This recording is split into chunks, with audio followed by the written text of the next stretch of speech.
Nah, saya akan ngebahas secara cepat ya, tentang 4 rumus wajib yang dikuasai di Excel, plus nanti kita akan coba latihan menggunakan soal latihan yang sudah saya siapkan.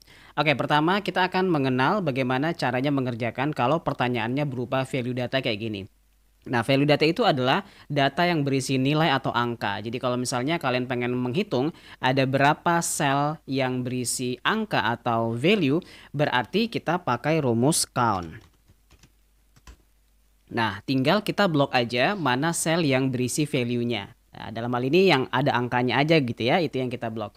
Kalau yang lain nggak bisa kita hitung. Contoh misalnya, kalau kita maksa ngeblok area ini, saya ulangi ya, sama dengan count. Kita maksa misalnya ngeblok untuk data teks ya, itu nggak bakal bisa dibaca, nol. Kenapa? Karena nggak ada satu nilai pun di situ, atau nggak ada sel yang berisi angka yang bisa kita hitung.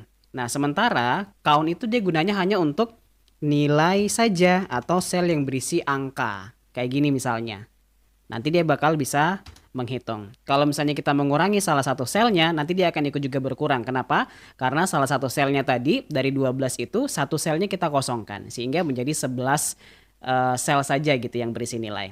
Gitu ya. Nah, berbeda dengan count E. Kalau count E itu dia bisa mencakup dua-duanya. Bisa menghitung sel berupa nilai, bisa juga menghitung sel berupa teks. Ya, contoh misalnya kita langsung aktifkan saja count E kayak gini, kemudian kita blok nih area yang berupa teksnya misal. Saya enter, dia akan langsung menghitung gitu kan. Beda dengan count tadi yang hasilnya 0, nggak bisa menghitung. Nah, gimana kalau misalnya kita terapkan count E pada sel yang berisi nilai? Sama aja, dia bakal menghitung juga gitu. Yang penting selnya itu ada isinya, nggak kosong. Nah, dia bakal menghitung 11. Kenapa? Ada satu sel yang kosong, artinya kita nggak bisa hitung gitu loh. Artinya selnya nggak ada isinya gitu, baik ia berupa value maupun berupa teks. Nah, kira-kira dari dua rumus pertama ini, apakah kalian sudah bisa memahami perbedaannya? Kalau sudah bisa, kalian komen bisa. Kalau ada yang kurang jelas, coba tanyakan dulu bagian mana yang masih kurang jelas. Sebelum kita lanjut ke rumus nomor 3, yaitu count if. Kak Noob Ace bisa ya? Oke, dikencangkan lagi tap-tap layarnya biar semakin banyak teman-teman yang dapat join dan berpartisipasi di live kita. Thank you, kita lanjut lagi kalau begitu. Untuk rumus count if ini agak sedikit berbeda dengan saudaranya ya, kedua saudaranya yaitu count dan count E. Ini ada syarat tertentu yang harus kita penuhi apabila kita pengen menghitung bagian dari selnya. Coba kalian perhatikan di sini. Letak perbedaannya itu adalah seperti ini. Misal, di sini ada sel berupa monitor. Maksudnya adalah kita diminta menghitung ada berapa jumlah sel yang berisi kata monitor dalam salah satu kolom di tabel atas. Kira-kira tabelnya yang mana? Yang ini ya. Kolom produk ya. Letaknya monitor kan ada di sini dia. Oke, jadi kita disuruh menghitung itu berapa kata monitor dalam kolom produk ini. Nah, kita bisa pakai rumus count if. Kemudian di sini ada keterangan range nih. Range itu adalah area yang bakal jadi referensi kita, yang memuat keseluruhan dari kriteria yang akan kita ambil salah satunya. Nah, dalam hal ini kita blok untuk kolom produknya. Kenapa kolom produk yang kita blok ya? Karena kolom produk ini kan dia memuat yang ditanyakan tadi, yaitu monitor gitu. Jadi kita blok semuanya. Nanti secara otomatis rumus count if akan menyeleksi kata monitor itu ada berapa. Kayak gitu dia modelnya. Setelah kalian blok, lanjut dengan titik koma, kemudian ada kriteria di ujungnya. Nah, di sini ada dua model yang bisa kalian gunakan. Model pertama dengan mengetikkan seperti ini. Lalu enter. Nanti dia akan menghitungkan 4 ya. 1, 2, 3, 4. Model yang kedua itu ini tentatif ya, artinya sesuai dengan kondisi. Kalau kondisinya pada saat itu menyediakan sel yang ditanyakan, kita cukup klik saja, lalu enter. Juga sama, jawabannya 4. Ya. Karena kan kadang-kadang kalau kita ketemu dengan model soal, itu dia tidak menyertakan sel yang berisi pertanyaan kan, yang ditanyakan apa gitu dia tidak cantumkan. Makanya kita perlu ketikkan tadi. Nah, tapi kalau misalnya pertanyaannya dia menyediakan sel berupa kata yang pengen kita hitungkan, itu nggak usah diketik tadi katanya. Langsung saja diklik pada sel tersebut, otomatis nanti dia akan ngebaca gitu. Sel tersebut berisi kata monitor. Gitu ya. Oke. Untuk low price, berarti nanti acuan kita di sini ya, kolom price. Kenapa? Karena low price ada di sini gitu. Sama dengan count if. Kemudian range-nya seperti yang saya bilang tadi, kita blok satu kolom yang mana dalam kolom itu terdapat low price yang kita sedang cari atau sedang kita hitung gitu ya jumlahnya. Lalu titik koma, kriterianya tinggal klik aja sel low price-nya. Karena kebetulan sudah disediakan selnya. Enter. Nanti ada 6. Coba kita hitung ya. 1, 2, 3, 4, 5, 6. Betul. Kita lanjut lagi untuk monitor large. Nah, ini bedanya dengan count if tadi kan cuma satu tuh kriterianya. Kalau sekarang kriterianya itu ada dua. Ada monitor sama large. Artinya produk monitor dan ukurannya large. Jadi ada dua kolom nih sekarang yang jadi acuan kita. Beda dengan yang sebelumnya kan?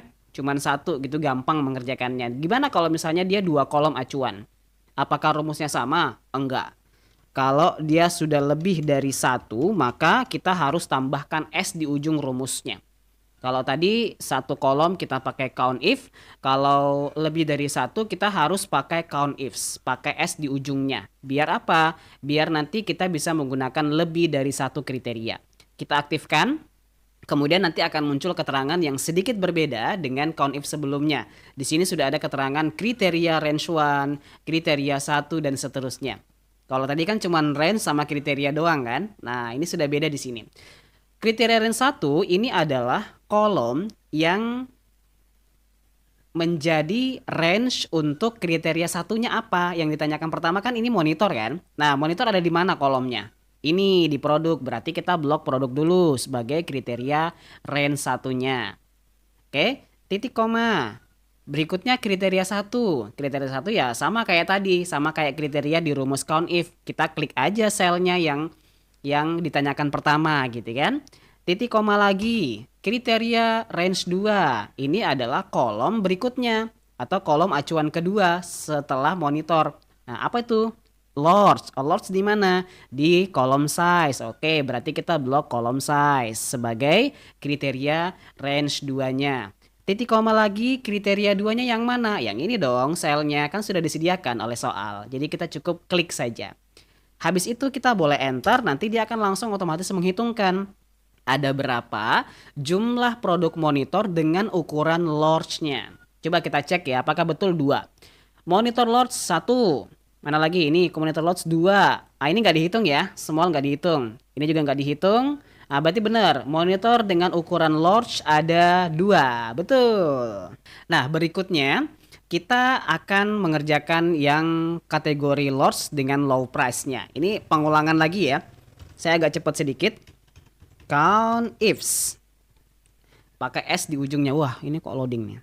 Kemudian kriteria range 1-nya large ada di sini, kolom large. Oke. Habis itu kita titik koma. Lalu kriteria satunya adalah large, kita klik. Titik koma lagi. Kriteria 2-nya apa nih? Low price. Low price di mana? Di sini kita blok. Oke. Nah, setelah itu kita titik koma lagi.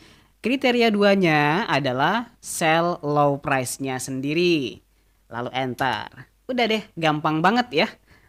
Jadi kalau ukuran large dengan low price ya, itu ada berapa nih? Coba kita cek. 1, 2, 3. Sementara yang di atas ini large normal price dia nggak dihitung karena yang dihitung kan dua kategori ya. Dia ukurannya large, harganya low price kayak gitu. Nah, habis ini saya bakal kasih kalian soal latihan. Jadi modelnya itu bukan lagi saya menerangkan, tetapi giliran kalian yang saya tes. Siap ya? Wah, banyak yang siap. Oke, kalau banyak yang siap kita mulai dari petunjuk soal pertama. Di sini ada 4 tabel, silakan kalian jawab dulu mulai dari nomor 1 deh. Soal nomor 1. Petunjuknya adalah untuk soal 1, silakan hitung semua sel kecuali sel kosong. Pakai rumus apa? Ayo, blok dari atas sampai bawah. Oke, saya blok ya. Lalu enter mungkin ya. Oke, 6. Oke, saya coba langsung langsung evaluasi aja jawabannya benar apa salah. Ini petunjuknya adalah silakan hitung semua sel kecuali sel kosong. Perhatikan bentuk selnya. Selnya ini ada value, yaitu angka, ada juga teks, yaitu huruf, ya kan? Dan kita diminta menghitung semua sel kecuali sel kosong. Perhatikan yang saya blok ini. Jadi diminta menghitung semua sel kecuali sel kosong. Tadi di penjelasan sebelumnya saya sudah kasih tahu bahwa kalau kita mau menghitung semua data, baik itu berupa value maupun teks, kita pakai rumus count A.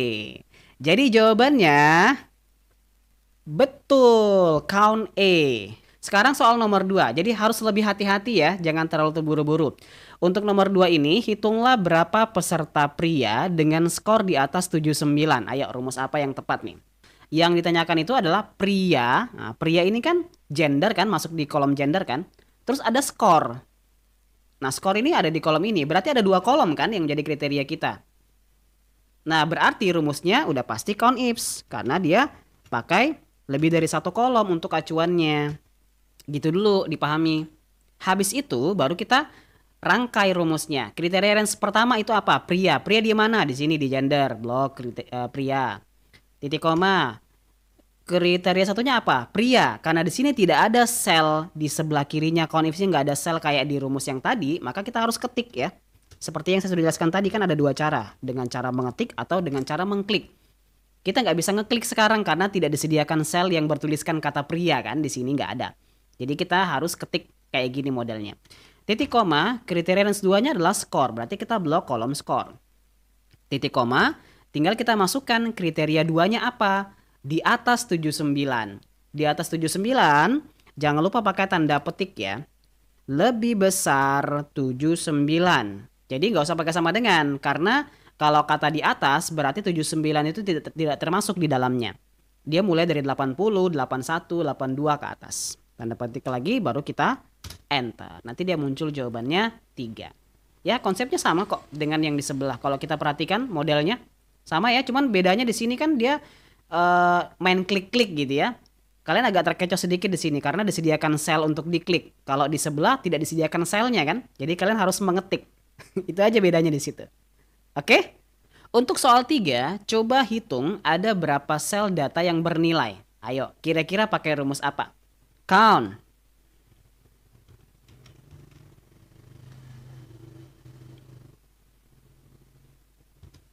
Lima. 1, 2, 3, 4, 5. Betul. Ingat, tadi saya sudah jelaskan di sebelah. Value data atau data yang bernilai itu rumusnya adalah count. Kan yang ditanyakan adalah sel yang bernilai. Nanti pakai count A kalau dia berupa value dan teks. Yang bernilai dengan yang huruf baru kita pakai count A. Tapi kalau dia bernilai saja yang ditanyakan, pakainya count. Awas jangan sampai kebalik-balik nih. Oke, kita lanjut lagi ke yang terakhir untuk soal 4. Hitung ada berapa jumlah kata Excel. Jadi kalau kita ngelihat di sini kata Excel itu ada 3 ya. 1, 2, 3. Nah, rumus apa yang tepat? Pakai apa ini? Count if ya, Kak Ra. Oke, coba kita tes dulu. Terus range-nya yang mana? Oke, blok ya dari Word ini ya. Ke Excel. Kemudian titik koma kita ketik Excel. Gitu ya. Oke, enter. 1, 2, 3, betul.